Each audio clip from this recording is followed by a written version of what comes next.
तेरडं आहे हा ही सगळी फुलं आता लवकर आले ते हा मेच्या 10 तारखेला पाऊस सुरू झाल्यामुळं हा इथे ही फुलं हा. इथून पुढे येतात बर गौरी गणपतीला आमच्याकडे गौरी हा त्या तेरड्यात बसवले जातात अच्छा हा.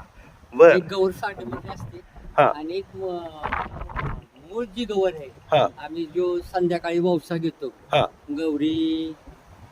गौरी बसवल्याच्या दुसऱ्या दिवशी हा. गौरी जेवतात त्या दिवशी हा वौसा संध्याकाळी पद्धत आहे घ्यायची लक्ष्मीच्या घाटी वगैरे घेण्याची असते हा ती तेरड्यात ही गौर बसवली जाते आमची अच्छा मूळ गौर आमची तेरड्यात ही बसवली जाते. अरे वा वा हा. साडीमधल्या गौरीची आता फॅशन झालेली बर पण कोकणी पद्धतीनं हा जर मूळ गौर बसवायची म्हटले तर हे तेरड्यात बसवली जाते बघा त्याला ऐन फळं आवळं हा सुपारी खारीक खोबरं हा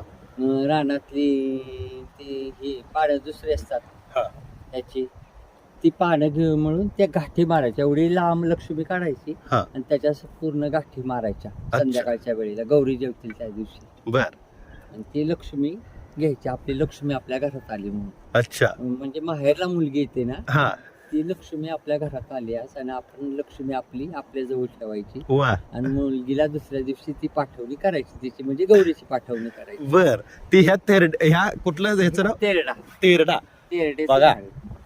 गौरी मूळ कोकणातली गौराई जी असते ती या तेरड्यात असते बघा हे फुल बघून घ्या आणि याच्यातच या तेरड्यातच ते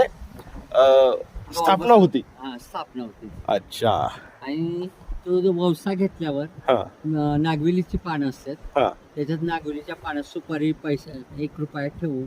त्याचं धरायचं हातामध्ये हा आणि त्याचा वौसा दूध घ्यायचा आणि त्याचा वौसा असा गौरीच्या पोटानं ओळून तिच्या पोटात सोडायचा अच्छा आणि त्या लक्ष्मीच्या गाठी घेतलेल्या असतात ते तिच्या पोटात ठेवायच्या ओके ते तेरड्याच्या आतमध्ये अच्छा ही मूळ पद्धत आमची कोकणी माणसं वा काय अद्भुत माहिती सांगितली हो. छान